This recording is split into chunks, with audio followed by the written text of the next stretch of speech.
ಸ್ತ್ರೀಲಿಂಗ ಸ್ತ್ರೀಲಿಂಗ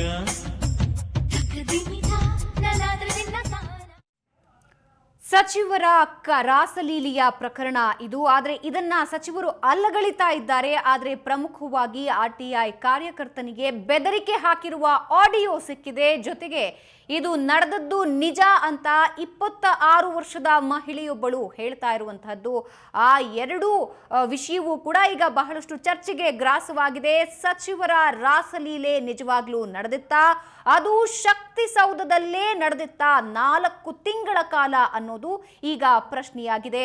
ಇವೆಲ್ಲದರ ಕೇಂದ್ರ ಬಿಂದು ಸಿಡಿ. ಆ ಸಿಡಿ ಯಾರ ಬಳಿ ಇದೆ ಅನ್ನೋದು ಸದ್ಯದ ಪ್ರಶ್ನೆಯಾಗಿ ಹುಟ್ಕೊಳ್ತಾ ಇರುವಂತಹದ್ದು. ವ್ಯಾನಿಟಿ ಬ್ಯಾಗ್ ನಲ್ಲಿ ಹಿಡನ್ ಕ್ಯಾಮೆರಾವನ್ನ ಇಟ್ಟು ರೆಕಾರ್ಡ್ ಮಾಡಲಾಗಿದೆ ಅನ್ನೋದನ್ನ ಮಹಿಳೆ ಒಪ್ಪಿಕೊಳ್ತಾರೆ. 4 ತಿಂಗಳಿಂದ ಕೆಲಸ ಕೊಡಿಸೋದಾಗಿ ಯಾಮಾರಿಸಿದ್ದಾರೆ. ಹಾಗಾಗಿ ರೆಕಾರ್ಡ್ ಮಾಡಬೇಕಾಯ್ತು ಅಂತ ಕೂಡ ಆಕೆ ಈ ಸಂದರ್ಭದಲ್ಲಿ ಹೇಳ್ತಾರೆ.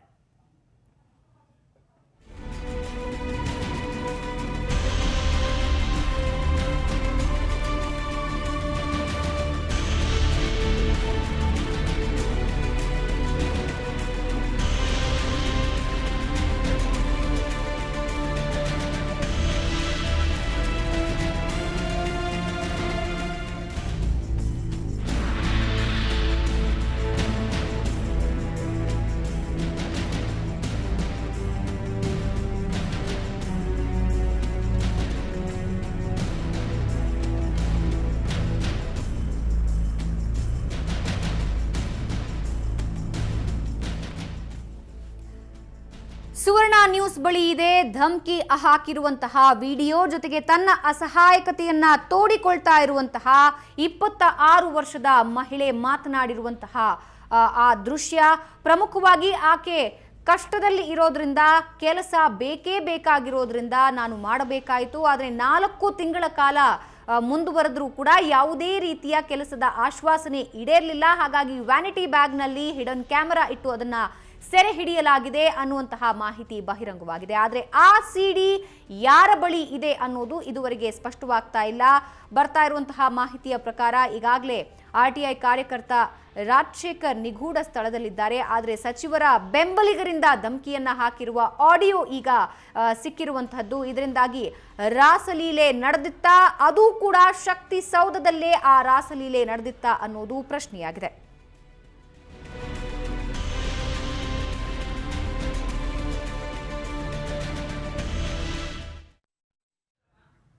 ಹಾಗಾದ್ರೆ ಸಚಿವರ ಬೆಂಬಲಿಗರು ಏನಂತ ಧಮಕಿ ಹಾಕಿದ್ರು ಅನ್ನೋದರ ಆಡಿಯೋ ಕ್ಲಿಪ್ ನಮಗೆ ಸಿಕ್ಕಿದೆ. ಅದನ್ನ ನಾನು ತೋರಿಸ್ತೀವಿ, ನೋಡಿ.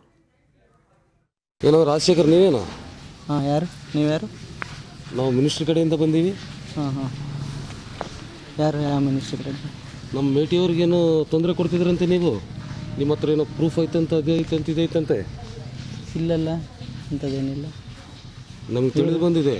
ಇವ್ರು ಯಾರು? ನಮ್ಮ ಫ್ರೆಂಡ್ಸ್ ಇದೆ. ಯಾವ ಊರವರು? ಬೆಳಗಾವಿಯಿಂದ ಬಂದಿದ್ದೀವಿ.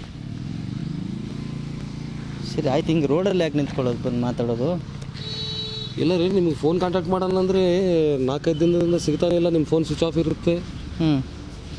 ಮತ್ತು ನಿಮ್ಮ ಹತ್ರ ಪ್ರೂಫ್ ಇದ್ದರೆ ನಾವೇನು ಅಷ್ಟು ಕೊಡ್ತೀವಿ ಅಂದರೆ ಏನು ತೊಗೊಳ್ತಾ ಇಲ್ಲ ಅಂತೆ, ಮೇಲಿಂದನೂ ತೊಂದರೆ ಕೊಡ್ತಾವ್ರಂತೆ. ನೋಡಪ್ಪ, ನಮ್ಮ ಮಿನಿಸ್ಟ್ರಿಗೆ ಏನಾದರೂ ತೊಂದರೆ ಆಯ್ತಂದರೆ ನಿನಗೆ ನಿಮ್ಮ ಫ್ಯಾಮಿಲಿಗೆ ತೊಂದರೆ ಆಗುತ್ತೆ. ನೋಡಿ, ಒಂದು ನಿಮಿಷ ನಾನು ಹೇಳೋದು ಕೇಳಿ. ಆ ಸಾಕ್ಷಿ ಗೀಕ್ಷಿ ಏನಿಲ್ಲ. ನಿಮ್ಮ ಮಿನಿಸ್ಟ್ರು ಮಾಡಿದ್ದು ಸರಿನಾ?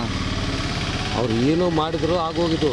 ಹಾಂ, ಅದನ್ನು ಬಗೆಹರಿಸೋಣ ಅಂದರೆ ನೀವು ಸಿಗ್ತಾ ಇಲ್ಲ ಅಂದರೆ ಏನು ಮಾಡಬೇಕು? ಸಿಗ್ತಾ ಇಲ್ಲ ಅಂದರೆ ನಾವೇನು ದುಡ್ಡಿಗೋಸ್ಕರ ಏನನ್ನ ಕೇಳಿವ ನಾವು? ಅಲ್ರಿ, ನಿಮ್ಗೆ ಏನು ಬರುತ್ತೆ? ಟಿ ವಿಯಲ್ಲಿ ರಿಲೀಸ್ ಮಾಡಿದರೆ ನಿಮ್ಗೆ ಏನು ಬರೋದೈತಾ? ಹಂಗಲ್ಲ ಹೇಳೋದು ಕೇಳಿ. ಇಂಥವ್ರು ಬೇಕಾ ರಾಜಕೀಯದಲ್ಲಿ? ಅಂಥವ್ರು ಬೇಕಾ? ನಿಮ್ಗೆ ವಿಷಯ ಗೊತ್ತಿದೆಯಾ? ಸುಮ್ಮನೆ ಹಿಂಗೆ 4 ಜನ ಬಂದು ರೋಡಲ್ಲಿ ನಿಂದಿರ್ಸೋದು ತಪ್ಪಲ್ವಾ? ನೋಡ್ರಿ, ನಿಮ್ಗೇನಾದರೂ ಬೇಕಿದ್ದರೆ ಅಷ್ಟೇ ಇಷ್ಟು ತೊಗೊಂಡು ಬಿಡ್ರಿ. ಇಲ್ಲ, ನಾವು ದುಡ್ಡಿನ ಮನುಷ್ಯರಲ್ಲ.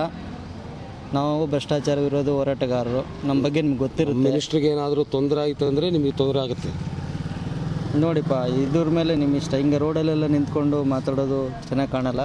ನೀವು ಫೋನಲ್ಲಿ ಸಿಕ್ಕರೆ ನಾವು ಯಾಕೆ ಹುಡುಕ್ತೀವಿ ರೀ? 4 ದಿನದಿಂದ ಹುಡುಕಾಗತ್ತೀವಿ ನಿಮ್ಮನ್ನು. ಕರೆಕ್ಟ್ ಬರಬೇಕಾಗಿತ್ತು. ನೀವು ನನ್ನ ಆಫೀಸ್ ಬರಬೇಕಾಗಿತ್ತು.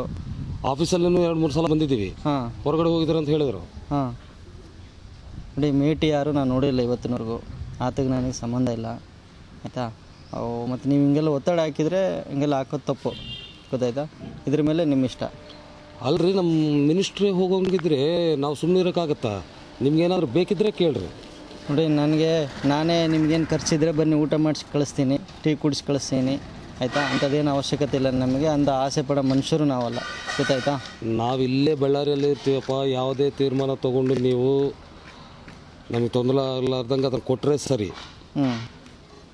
ಆಯ್ತು, ಅದು ನನ್ನ ಹತ್ರ ಇಲ್ಲ, ಅದು ನನಗೇನು ಸಂಬಂಧ ಇಲ್ಲ ಅದಕ್ಕೆ ನಿನಗೆ. ಇಲ್ಲ ಅಂದರೆ ಮುಂದೆ ಆಗೋ ಪರಿಣಾಮಗಳಿಗೆ ನಾವು ಜವಾಬ್ದಾರರಲ್ಲ. ಆಯಿತು ಬಿಡಿ, ಓಕೆ. ಹಂಗೆಲ್ಲ ಇನ್ನೊಂದು ಸರಿ ರೋಡ್ ಕರಿಬೇಡಿ. ಇನ್ನೊಂದು ಸರಿ ಏನಾದರೂ ನೀವು ಹಿಂಗೆ ಒತ್ತಡ ಹಾಕಿ ಫೋನ್ ಮಾಡಿದ್ರೆ ನಾನು ಪೊಲೀಸ್ ಕಂಪ್ಲೇಂಟ್ ಕೊಡಬೇಕಾಗುತ್ತೆ. ನಿಮ್ಮ ಇಷ್ಟ. ಆಯ್ತು ಬಿಡಿ, ಹೇಳಷ್ಟು ಹೇಳಿವಿ, ಕೇಳಿಲ್ಲ ಅಂದರೆ ನಿಮ್ಮ ಇಷ್ಟ. ಆಯಿತು, ಓಕೆ. ಏನೋ ರಾಜಶೇಖರ್ ನೀವೇನೋ? ಹಾಂ, ಯಾರು ನೀವು? ಯಾರು?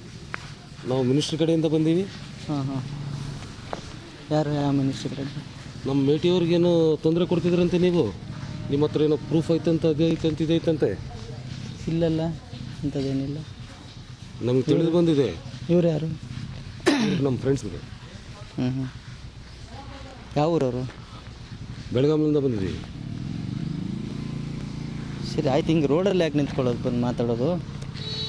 ಇಲ್ಲ ರೀ, ನಿಮಗೆ ಫೋನ್ ಕಾಂಟ್ಯಾಕ್ಟ್ ಮಾಡೋಣ ಅಂದರೆ 4-5 ದಿನದಿಂದ ಸಿಗ್ತಾನೆ ಇಲ್ಲ. ನಿಮ್ಮ ಫೋನ್ ಸ್ವಿಚ್ ಆಫ್ ಇರುತ್ತೆ. ಮತ್ತು ನಿಮ್ಮ ಹತ್ರ ಪ್ರೂಫ್ ಇದ್ದರೆ ನಾವು ಏನೋ ಅಷ್ಟು ಕೊಡ್ತೀವಿ ಅಂದರೆ ಏನು ತೊಗೊಳ್ತಾ ಇಲ್ಲ ಅಂತೆ, ಮೇಲಿಂದನೂ ತೊಂದರೆ ಕೊಡ್ತಾವಂತೆ. ನೋಡಪ್ಪ, ನಮ್ಮ ಮಿನಿಸ್ಟ್ರಿಗೆ ಏನಾದರೂ ತೊಂದರೆ ಆಯ್ತಂದರೆ ನಿನಗೆ ನಿಮ್ಮ ಫ್ಯಾಮ್ಲಿಗೆ ತೊಂದರೆ ಆಗುತ್ತೆ.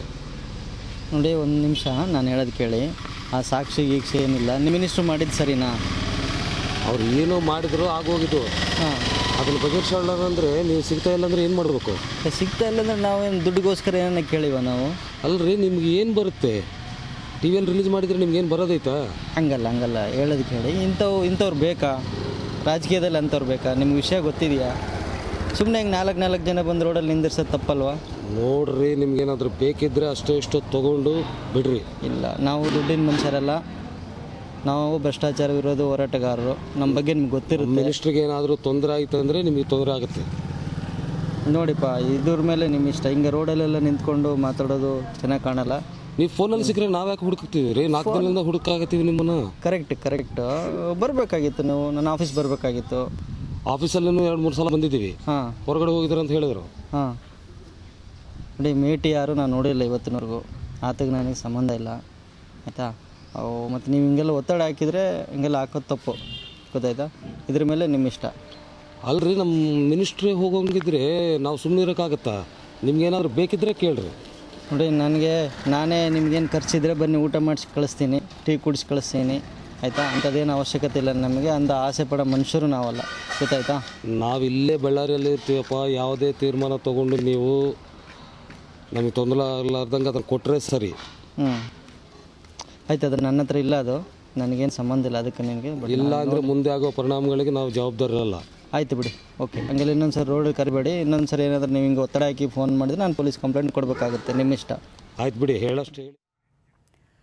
ಸೊ ನಮ್ಮ ಮಿನಿಸ್ಟರ್ ಸಾಹೇಬರಿಗೆ ಏನಾದರೂ ಸಮಸ್ಯೆ ಆದರೆ ನಾವು ನಿಮ್ಮನ್ನ ಸುಮ್ಮನೆ ಬಿಡೋದಿಲ್ಲ, ಮುಂದಾಗುವಂತಹ ತೊಂದರೆಗೆ ನಾವು ಜವಾಬ್ದಾರರಲ್ಲ ಅನ್ನುವಂತಹ ಬೆದರಿಕೆಯನ್ನು ಹಾಕಿದ್ದಾರೆ. ಪ್ರಮುಖವಾಗಿ ರಾಸಲೀಲೆ ಸಂಬಂಧ ಒಂದು ಸಿಡಿಯ ಕುರಿತಾಗಿ ಮಾತನಾಡ್ತಾರೆ. ಆ ಸಿಡಿ ಬಿಡುಗಡೆ ಮಾಡೋದ್ರಿಂದ ನಿಮಗೇನು ಸಿಗುತ್ತೆ, ಏನು ಬೇಕೋ ಕೇಳಿ, ಅದನ್ನು ನಾವೇ ಮಾಡ್ತೀವಿ ಅನ್ನುವಂತಹ ಮಾತನ್ನ ಬೆಂಬಲಿಗರು ಹೇಳ್ತಾರೆ. ಆದರೆ ಈ ಕುರಿತಾಗಿ ಮಹಿಳೆಯೂ ಕೂಡ ಮಾತನಾಡಿದ್ದು 4 ತಿಂಗಳಿಂದ ಈ ರಾಸಲೀಲೆ ನಡೀತಾ ಇತ್ತು ಅನ್ನೋದನ್ನ ಆಕೆ ಮಾತನಾಡ್ತಾರೆ. ಆದರೆ ಯಾವಾಗ ತನ್ನ ಕೆಲಸ ಆಗೋದಿಲ್ಲ ಅಂತ ಗೊತ್ತಾಯ್ತು, ವ್ಯಾನಿಟಿ ಬ್ಯಾಗ್ನಲ್ಲಿ ಹಿಡನ್ ಕ್ಯಾಮ್ರಾ ಇಟ್ಟು ಆಕೆ ಆ ದೃಶ್ಯಗಳನ್ನ ಚಿತ್ರೀಕರಿಸಿದ್ದಾಳೆ ಅಂತ ಕೂಡ 26 ವರ್ಷದ ಆ ಮಹಿಳೆ ಒಪ್ಕೊಂಡಿದ್ದಾಳೆ. RTI ಕಾರ್ಯಕರ್ತ ರಾಜಶೇಖರ್ ಸದ್ಯಕ್ಕೆ ನಾಪತ್ತೆಯಾಗಿದ್ದಾರೆ, ನಿಗೂಢ ಸ್ಥಳದಲ್ಲಿದ್ದಾರೆ ಅಂತ ಹೇಳಲಾಗ್ತಾ ಇದೆ. ಇನ್ನು ಸಚಿವ ಮೇಟಿ ಇದನ್ನ ಅಲ್ಲಗಳಿತಾ ಇದ್ದಾರೆ.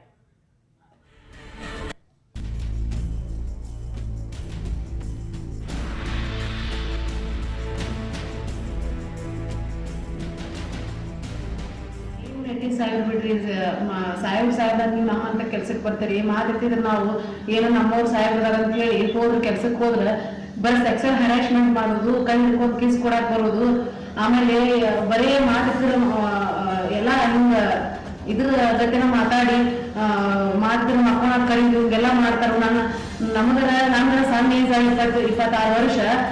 ನಮ್ಮ ಮನೆ ನಮ್ಮ ಪರಿಸ್ಥಿತಿ ಸರಿ ಇಲ್ಲ ಅಂತ ಹೇಳಿ ನಾವು ಏನೋ ಒಂದು ಸಾಯ್ಬಾರ್ಕರು ಇರ್ಲಿ ಇವತ್ತು ನಾವು ಒಂದು ಚಲೋ ಆಗೋದಿಲ್ಲ ಅಂತ ಹೇಳಿ ಅವ್ರು ಕರ್ನಾಟಕ ಹೋಗಿವಿ ಏನ್ ಮಾಡುದು ಬರೀ ಮಾತಾಡಿದ್ರೆ ಸೆಕ್ಷನ್ ಹರಾಸ್ಮೆಂಟ್ ಅಂತನ ಬರ್ತದೆ ಅವ್ರ ಬಾಯಾಗ ಏನಂತ ಹೇಳಕ್ ಹೋದ್ರ ಬರೀ ಮಕ್ಕೊಂಡ ಕೆಲಸ ಮಾಡ್ಕೊಂಡ್ ಬರುದು ನಿಮ್ದಾಗಿ ನಾವು ಏನಂತ ಹೇಳಕ್ ಹೋದ್ರ ಬದಲು ಮಕ್ಕೋಬೇಕು ಇಂದ ಕೆಲಸ ಮಾಡಿಸ್ಕೋಬೇಕು ನಾನು ಅವ್ರು ಗೊತ್ತಿದ್ದು ಅವ್ರ ಮನೆ ಮಕ್ಕಳಿಗೆ ಎಲ್ಲರಿಗೂ ಗೊತ್ತಿದ್ದ ವಿಷಯ ಐತಿ ಎಲ್ಲಾ ಮಂದಿಗೂ ಗೊತ್ತೈತಿದ್ ವಿಷಯ ನನ್ನಂಗ ರಗಡ್ ಮಂದಿ ಹೆಣ್ಮಕ್ಳು ಬರ್ತಾವ ಅವು ಹಿಂಗ ಇನ್ನು 4 ಮಂದಿ ಮುಂದೆ ಹೇಳ್ಕೊಳಕ್ ಬಾ ಇರಂಗ ದೊಡ್ಡ ಮಂದಿ ಹಾಕಾರ ಹಿಂಗ ಮುಚ್ಕೊಂಡ್ ಹೋಗುದ್ರಿ ಏನ ನೋಡುನ್ ತಗೋರಿ ಏನಾಗ್ತತೆ ಬರೇ ಈಗೇನ ನಿಮ್ಗೆ ಏನಾರ ವಿಷಯ ಹೇಳಕ್ ಹೋದ್ರೆ ನಾ ಮಕ್ಕೊಂಡ ಕೆಲಸ ಮಾಡ್ಕೊಂಡ್ ಬರೋದು ನೋಡ್ರಿ. ಏನ್ ಮೆಟ್ಟಿ ಸಾಹೇಬ್ ಬಿಡ್ರಿ ಸಾಹೇಬ್ ನೀವು ನಮ್ಮಂತ ಕೆಲ್ಸಕ್ಕೆ ಬರ್ತೀರಿ ಮಾತಿದ್ರೆ ನಾವು ಏನೋ ನಮ್ಮವ್ರು ಸಾಹೇಬ್ರ ಅಂತ ಹೇಳಿ ಹೋದ್ರ ಕೆಲ್ಸಕ್ಕೆ ಹೋದ್ರ ಬರೀ ಸೆಕ್ಷನ್ ಹರಾಸ್ಮೆಂಟ್ ಮಾಡೋದು ಕೈ ಹಿಡ್ಕೊಂಡು ಕಿಸ್ ಕೊಡಕ್ ಬರೋದು ಆಮೇಲೆ ಬರೇ ಮಾತಿದ್ರ ಎಲ್ಲಾ ಹಿಂಗ ಇದ್ರ ಜೊತೆನ ಮಾತಾಡಿ ಮಾತಿದ್ರ ಮಕ್ಕಳ ಕರೀದು ಹಿಂಗೆಲ್ಲಾ ಮಾಡ್ತಾರ. ನಮ್ಗ ಸಣ್ಣ ಏಜ್ 26 ವರ್ಷ ನಮ್ಮ ಮನೆ ನಮ್ಮ ಪರಿಸ್ಥಿತಿ ಸರಿ ಇಲ್ಲ ಅಂತ ಹೇಳಿ ನಾವು ಏನೋ ಒಂದು ಸಾಯ್ಬಾರ್ಕರು ಇರ್ಲಿ ಇವತ್ತು ನಾವು ಒಂದು ಚಲೋ ಆಗೋದಿಲ್ಲ ಅಂತ ಹೇಳಿ ಅವ್ರು ಕರ್ನಾಟಕ ಹೋಗಿವಿ ಏನ್ ಮಾಡುದು ಬರೀ ಮಾತಾಡಿದ್ರೆ ಸೆಕ್ಷನ್ ಹರಾಸ್ಮೆಂಟ್ ಅಂತನ ಬರ್ತದೆ ಅವ್ರ ಬಾಯಾಗ ಏನಂತ ಹೇಳಕ್ ಹೋದ್ರ ಬರೀ ಮಕ್ಕೊಂಡ ಕೆಲಸ ಮಾಡ್ಕೊಂಡ್ ಬರುದು ನಿಮ್ದಾಗಿ ನಾವು ಏನಂತ ಹೇಳಕ್ ಹೋದ್ರ ಬದಲು ಮಕ್ಕೋಬೇಕು ಇಂದ ಕೆಲಸ ಮಾಡಿಸ್ಕೋಬೇಕು ನಾನು ಅವ್ರು ಗೊತ್ತಿದ್ದು ಅವ್ರ ಮನೆ ಮಕ್ಕಳಿಗೆ ಎಲ್ಲರಿಗೂ ಗೊತ್ತಿದ್ದ ವಿಷಯ ಐತಿ ಎಲ್ಲಾ ಮಂದಿಗೂ ಗೊತ್ತೈತಿದ್ ವಿಷಯ ನನ್ನಂಗ ರಗಡ್ ಮಂದಿ ಹೆಣ್ಮಕ್ಳು ಬರ್ತಾವ ಅವು ಹಿಂಗ ಇನ್ನು 4 ಮಂದಿ ಮುಂದೆ ಹೇಳ್ಕೊಳಕ್ ಬಾ ಇರಂಗ ದೊಡ್ಡ ಮಂದಿ ಹಾಕಾರ ಹಿಂಗ ಮುಚ್ಕೊಂಡ್ ಹೋಗುದ್ರಿ ಏನ ನೋಡುನ್ ತಗೋರಿ ಏನಾಗ್ತತೆ ಬರೇ ಈಗೇನ ನಿಮ್ಗೆ ಏನಾರ ವಿಷಯ ಹೇಳಕ್ ಹೋದ್ರೆ ನಾ ಮಕ್ಕೊಂಡ ಕೆಲಸ ಮಾಡ್ಕೊಂಡ್ ಬರೋದು ನೋಡ್ರಿ. ಏನ್ ಮೆಟ್ಟಿ ಸಾಹೇಬ್ ಬಿಡ್ರಿ ಸಾಹೇಬ್ ನೀವು ನಮ್ಮಂತ ಕೆಲ್ಸಕ್ಕೆ ಬರ್ತೀರಿ ಮಾತಾಡಿದ್ರೆ ನಾವು ಏನೋ ನಮ್ಮವ್ರು ಸಾಹೇಬ್ರ ಅಂತ ಹೇಳಿ ಹೋದ್ರ ಕೆಲ್ಸಕ್ಕೆ ಹೋದ್ರ ಬರೀ ಸೆಕ್ಷನ್ ಹರಾಸ್ಮೆಂಟ್ ಮಾಡೋದು ಕೈ ಹಿಡ್ಕೊಂಡು ಕಿಸ್ ಕೊಡಕ್ ಬರೋದು ಆಮೇಲೆ ಬರೇ ಮಾತಾಡಿದ್ರೆ ಎಲ್ಲಾ ಹಿಂಗ ಇದ್ರ ಜೊತೆನ ಮಾತಾಡಿ ಮಾತಿದ್ರ ಮಕ್ಕಳ ಕರೀದು ಹಿಂಗೆಲ್ಲಾ ಮಾಡ್ತಾರ.